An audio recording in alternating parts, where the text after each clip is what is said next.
का पालन कर माता सीता को श्री राम को लौटा दो।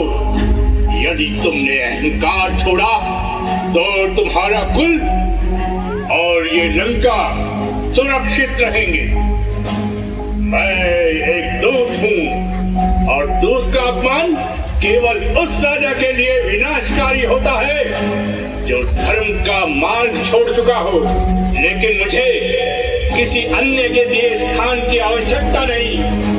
मैं अपना स्थान स्वयं बना सकता हूँ। जय श्री राम। इसके बाद हनुमान जी अपनी लंबी पूंछ को चारों ओर लपेटते हुए एक ऊंचा और भव्य आसन बना लेते हैं। क्रोधित रावण कहते हैं, अरे वानर, तुम्हारी इतनी हिम्मत कि तू मेरे सामने इतना ऊंचा बैठे, तुझे इस सम्मान का मूल्य चुकाना होगा। अपने सैनिकों को उनकी पूंछ में आग लगाने का आदेश देते हैं। जैसे ही उनकी पूंछ में आग लगाई जाती है, हनुमान जी अपनी दिव्य शक्ति का प्रदर्शन करते हैं। वे अचानक अपने आकार को बढ़ा लेते हैं और रस्सियों को तोड़कर मुक्त हो जाते हैं। इसके बाद हनुमान जी जलती हुई पूंछ के साथ लंका के हर कोने में दौड़ने लगते हैं और आग लगाते हैं। उनकी गति इतनी तेज होती है कि राक्षस उन्हें रोकने में असमर्थ हो जाते हैं। अब युद्ध की बारी थी।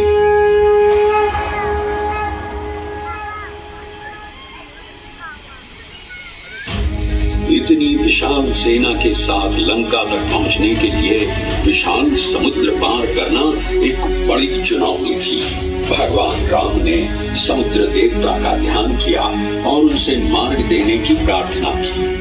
जब समुद्र देवता प्रकट हुए तो उन्होंने सुझाव दिया कि वानर सेना पत्थरों पर श्री राम लिखकर पत्थर समुद्र में फेंकेंगे तो वे डूबेंगे नहीं।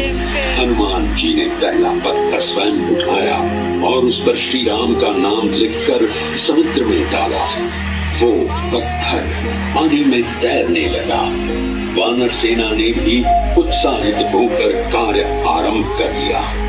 हनुमान जी ने अपनी असीम शक्ति का उपयोग करते हुए सबसे बड़े और भारी पत्थरों को उठाया और समुद्र में फेंका। वे अपनी तीव्र गति से पहाड़ों और वनों से पत्थर लाते रहे और एक विशाल पुल तैयार हो गया। युद्ध के दौरान हनुमान जी ने अपार वीरता और निष्ठा का प्रदर्शन किया। रावण के पुत्र मेघनाद के साथ युद्ध में जब लक्ष्मण मूर्छित हो गए तो सुषेण वैद्य के कहने पर हिमालय पर्वत श्रृंखला पर पाई जाने वाली संजीवनी बूटी को लेने तेज गति से निकल पड़े। वहां पहुंचकर उन्हें समझ में नहीं आ रहा था कि कौन सी बूटी संजीवनी है। वे सोचने लगे, यदि समय पर बूटी नहीं मिली तो लक्ष्मण जी की जान बच नहीं पाएगी। अब मैं इन जड़ी बूटियों में संजीवनी बूटी नहीं पहचान पा रहा हूँ, अतः मैं पूरा पर्वत ही उठा ले जाता हूँ।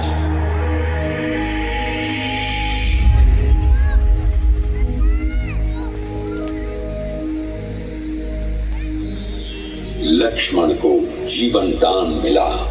सुषेण वैद्य ने संजीवनी बूटी से लक्ष्मण जी का उपचार किया